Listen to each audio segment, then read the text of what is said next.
Hello every one, എല്ലാവർക്കും tech P S സിയുടെ പുതിയൊരു വീഡിയോയിലേക്ക് സ്വാഗതം. അപ്പോൾ ഇന്നത്തെ വീഡിയോ വളരെ ഇമ്പോർട്ടൻ്റ് ആയിട്ടുള്ളൊരു വീഡിയോ ആണ്. കാരണം നമുക്കറിയാം സ്റ്റാറ്റിസ്റ്റിക്കൽ അസിസ്റ്റന്റ് ഗ്രേഡ് 2 അഥവാ സ്റ്റാറ്റിസ്റ്റിക്കൽ ഇൻവെസ്റ്റിഗേറ്റർ ഗ്രേഡ് 2 പരീക്ഷയുടെ നോട്ടിഫിക്കേഷൻ വന്നിട്ടുണ്ട്. സാധാരണ എക്സാമുകളെ അപേക്ഷിച്ച് ഈ ഒരു പരീക്ഷയ്ക്ക് മറ്റൊരു പ്രത്യേകതയുള്ളത് ഇവിടെ റിക്രൂട്ട്മെന്റ് നടക്കുന്നത് ഡിസ്ട്രിക്ട് വൈസ് റിക്രൂട്ട്മെന്റ് ആണ്. അപ്പോൾ എങ്ങനെ നമ്മൾ ശാസ്ത്രീയമായിട്ട് ഒരു ജില്ല ചൂസ് ചെയ്യണം എന്നുള്ള കാര്യം വളരെ ഇമ്പോർട്ടൻ്റ് ആണ്. അതിനെപ്പറ്റി ഡിസ്കസ് ചെയ്യാനാണ് ഇന്ന് ഈ ഒരു വീഡിയോ ചെയ്തിരിക്കുന്നത്. അപ്പോൾ ഏതൊരാളും ഒരു പരീക്ഷയ്ക്ക് അപ്ലൈ ചെയ്യുമ്പോൾ തീർച്ചയായിട്ടും ജോലി കിട്ടണം എന്ന ഒരു ഇന്റൻഷനോടെ ആയിരിക്കുമല്ലോ ആ ഒരു പരീക്ഷയ്ക്ക് അപ്ലൈ ചെയ്യുന്നത്. അപ്പോൾ ഏത് ജില്ല ചൂസ് ചെയ്താലാണ് നമുക്ക് ജോലിയിൽ പ്രവേശിക്കാനുള്ള സാധ്യത ഏറ്റവും കൂടുതൽ എന്നാണ് ഇന്ന് ഈ വീഡിയോയിലൂടെ ഡിസ്കസ് ചെയ്യാനായിട്ട് പോകുന്നത്. ഓക്കെ, അപ്പോൾ നമുക്ക് അധികം വൈകാതെ നേരെ വീഡിയോയിലേക്ക് കടക്കാം. ആദ്യം തന്നെ നമുക്ക് ഈ നോട്ടിഫിക്കേഷൻ ഡീറ്റെയിൽസ് ഒന്ന് ചെക്ക് ചെയ്യാം. നോട്ടിഫിക്കേഷൻ ഡേറ്റ് 31/12/2024 ആണ്. 2024 ഡിസംബർ 31-നാണ് ഈ നോട്ടിഫിക്കേഷൻ വന്നത്. കാറ്റഗറി നമ്പർ എപ്പോഴും വളരെ ശ്രദ്ധിക്കേണ്ട കാര്യമാണ്. 741/2024 ആണ് കാറ്റഗറി നമ്പർ. ഡിപ്പാർട്ട്മെന്റ് ശ്രദ്ധിക്കേണ്ടത് എക്കണോമിക്സ് ആൻഡ് സ്റ്റാറ്റിസ്റ്റിക്സ് ഡിപ്പാർട്ട്മെന്റ് ആണ്. നെയിം ഓഫ് പോസ്റ്റ് നമ്മൾ നേരത്തെ പറഞ്ഞു, സ്റ്റാറ്റിസ്റ്റിക്കൽ അസിസ്റ്റന്റ് ഗ്രേഡ് 2 അഥവാ statistical investigator grade 2. Scale of pay നിങ്ങൾക്ക് 31,100 രൂപ മുതൽ 66,800 രൂപ വരെ പ്രതീക്ഷിക്കാം. അപ്പോൾ ഇത് ബേസിക് സ്കെയിൽ ഓഫ് പേ ആണ്. ഇതിന്റെ കൂടെ ബാക്കിയുള്ള അലവൻസും കാര്യങ്ങളും എല്ലാം വരുമ്പോൾ അത്യാവശ്യം നല്ലൊരു പേ സ്കെയിൽ തന്നെ ലഭിക്കുന്ന നല്ലൊരു പോസ്റ്റ് തന്നെയാണ് ഈ ഒരു പോസ്റ്റ് എന്ന് പറയുന്നത്. ടൈപ്പ് ഓഫ് റിക്രൂട്ട്മെന്റ് നമുക്കറിയാം ഡിസ്ട്രിക്ട് വൈസ് റിക്രൂട്ട്മെന്റ് ആണ്. അതുകൊണ്ടാണ് നമ്മൾ ഈ വീഡിയോ ചെയ്തിരിക്കുന്നത്. ഓക്കെ, ഇനി ഏജ് ലിമിറ്റ് നിങ്ങൾക്ക് 19 വയസ്സ് മുതൽ 36 വയസ്സ് വരെ ഏജ് ലിമിറ്റിലുള്ളവർക്ക് ഈ ഒരു പരീക്ഷയ്ക്ക് അപ്ലൈ ചെയ്യാവുന്നതാണ്. ഇനി PSCയുടെ നോംസ് അനുസരിച്ച് റിസർവേഷൻ കാറ്റഗറിയിലും മറ്റ് ഷെഡ്യൂൾഡ് കാറ്റഗറിയിലും ഒക്കെ ഉള്ളവർക്ക് അതിനനുസരിച്ചുള്ള ഏജ് റിലാക്സേഷൻ ലഭിക്കും എന്നുള്ളൊരു കാര്യം കൂടെ നിങ്ങൾ ശ്രദ്ധിക്കുക. നമ്പർ ഓഫ് വേക്കൻസീസ് നോക്കുകയാണെങ്കിൽ ഡിസ്ട്രിക്ട് വൈസ് വേക്കൻസീസ് ആണ് വരുന്നത്. അപ്പോൾ ആന്റിസിപ്പേറ്റഡ് വാക്കൻസീസ് ആണ്.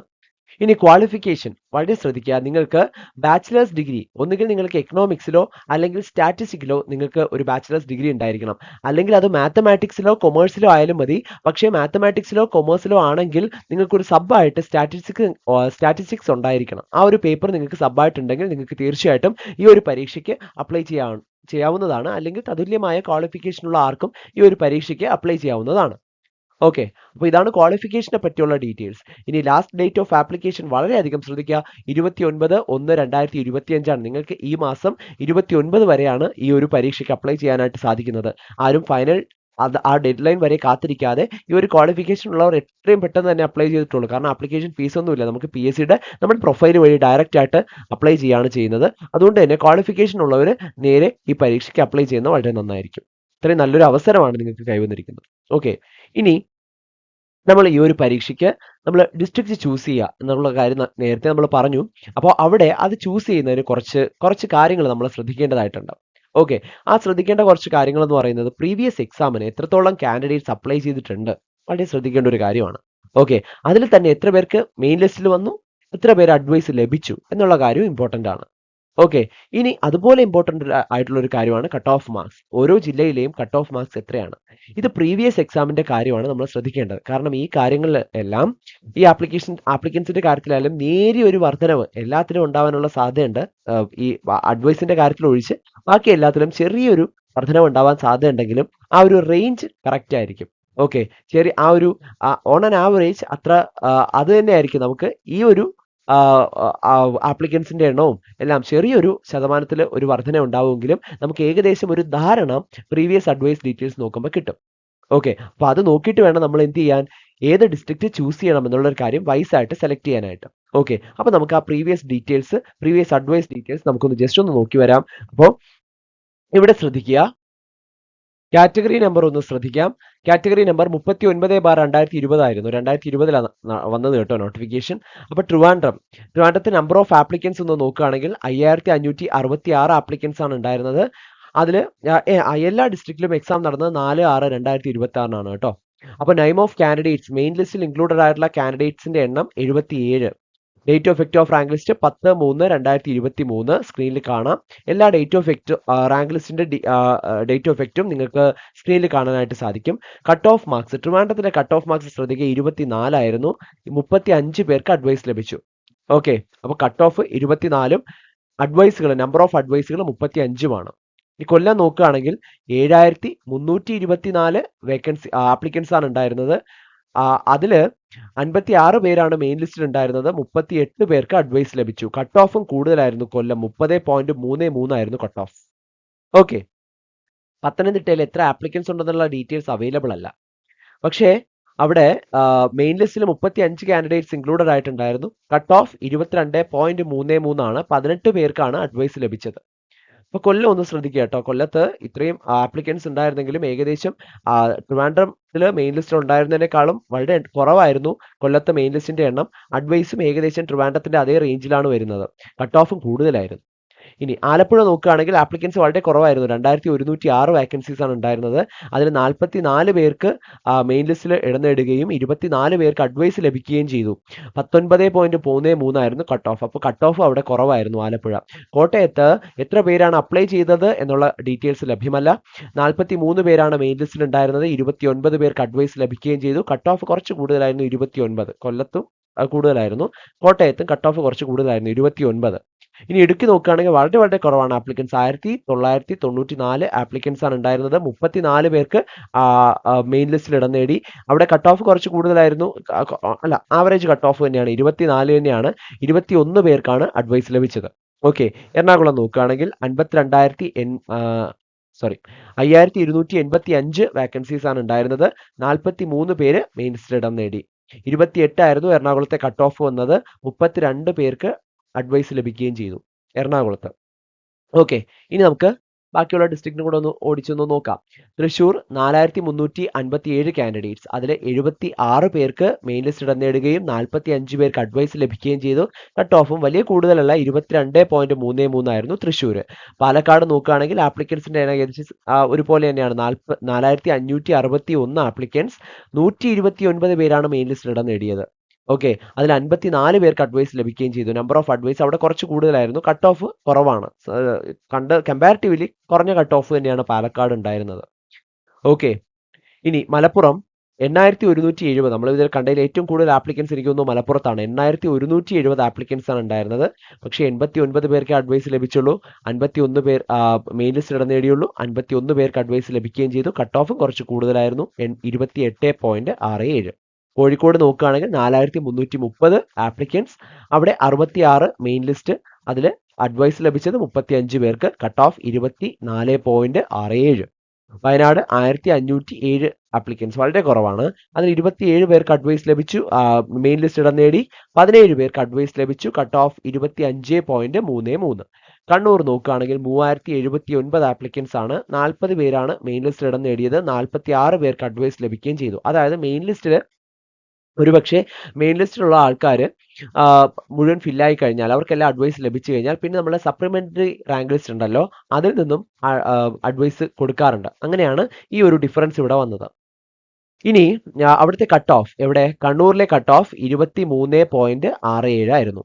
ഇനി അടുത്തത് കാസർഗോഡാണ്. 3411 ആപ്ലിക്കൻസ് ആണ് ഉണ്ടായിരുന്നത്. 47 പേർക്ക് മെയിൻ ലിസ്റ്റ് ഇടം നേടുകയും അതിൽ തന്നെ 28 പേർക്ക് അഡ്വൈസ് ലഭിക്കുകയും ചെയ്തു. 27.33 ആണ് കഴിഞ്ഞ വർഷത്തെ അവിടുത്തെ കട്ട് ഓഫ് എന്ന് പറയുന്നത്. ഓക്കെ, അപ്പൊ എല്ലാ ജില്ലയിലെയും നമ്പർ ഓഫ് ആപ്ലിക്കൻസും date of effect of rank ലിസ്റ്റും എത്ര പേരാണ് മെയിൻ ലിസ്റ്റ് ഇടം നേടിയത്, അതിൽ നമ്പർ ഓഫ് അഡ്വൈസസ് എത്ര എണ്ണം ഉണ്ടായിരുന്നു, കട്ട് ഓഫ് മാർക്സ് ഓരോ ജില്ലയിലും എത്രയാണ്. അപ്പോൾ ഈ ഡീറ്റെയിൽസ് എല്ലാം നമ്മൾ കണ്ടു കഴിഞ്ഞു. ഓക്കെ, ഇനി എന്തൊക്കെ കാര്യങ്ങളാണ് നമ്മൾ ശ്രദ്ധിക്കേണ്ടതെന്ന് നോക്കണ്ടേ? ഒരു ഡിസ്ട്രിക്ട് ചൂസ് ചെയ്യുമ്പോൾ എന്തൊക്കെ കാര്യങ്ങളാണ് ശ്രദ്ധിക്കേണ്ടതെന്ന് നോക്കണ്ടേ? അപ്പോൾ ആ ഒരു കാര്യത്തിലേക്കാണ് നമ്മൾ ഇനി കടക്കാനായിട്ട് പോകുന്നത്. അപ്പോൾ നമ്മൾ എന്തൊക്കെ ഫാക്ടേഴ്സ് ആണ് നമ്മൾ കൺസിഡർ ചെയ്യുന്നത് എന്നുള്ള കാര്യം നോക്കാം. ഒന്നാമതായിട്ട് നമ്മൾ ശ്രദ്ധിക്കേണ്ടത് പ്രീവിയസ് എക്സാം നടന്നപ്പോൾ എത്ര ആപ്ലിക്കൻസ് ആണ് ഓരോ ഡിസ്ട്രിക്റ്റിലും ഉണ്ടായിരുന്നത്. ആ ഒരു എണ്ണത്തിൽ വലിയ വ്യത്യാസം നമ്മൾ പ്രതീക്ഷിക്കേണ്ട. ഏകദേശം ആ ഒരു റേഞ്ച് അങ്ങനെ തന്നെയായിരിക്കും. കുറച്ച് ആപ്ലിക്കൻസിന്റെ എണ്ണം കൂടുതലുണ്ടെങ്കിലേ ഉണ്ടാവുള്ളൂ. ഓക്കെ, അപ്പോൾ ആ ഒരു കാര്യം ശ്രദ്ധിക്കുക. ആപ്ലിക്കൻസിന്റെ എണ്ണം വളരെ കൂടിയ ഒരു ജില്ലയാണ് നമ്മൾ ചൂസ് ചെയ്യുന്നതെങ്കിൽ അവിടെ അതിനനുസരിച്ചുള്ള വേക്കൻസീസ് ഉണ്ടാവണം. പക്ഷെ ഇവിടെ നമ്മൾ നേരത്തെ ആ ഒരു ലിസ്റ്റ് നോക്കിയപ്പോൾ അതിനനുസരിച്ച് വേക്കൻസി ഉള്ള ഒരുപാട് ആപ്ലിക്കൻസ് ഉള്ള മലപ്പുറം അങ്ങനെയുള്ള ജില്ലകളിൽ, കൊല്ലം പോലുള്ള ജില്ലകളിൽ നമ്പർ ഓഫ് അഡ്വൈസുകൾ ഒരുപാടൊന്നും ആ ഒരു ആപ്ലിക്കൻസിനനുസരിച്ചുള്ള അഡ്വൈസുകളൊന്നും ഉണ്ടായിട്ടില്ല എന്ന് നമുക്ക് കാണാനായിട്ട് സാധിക്കും. ഓക്കെ, അപ്പോൾ നമ്പർ ഓഫ് ആപ്ലിക്കൻസ് വളരെ കൂടിയാലുള്ള പ്രശ്നം ആ ഒരു ജില്ലയിൽ കോമ്പറ്റീഷൻ വളരെ കൂടുതലായിരിക്കും.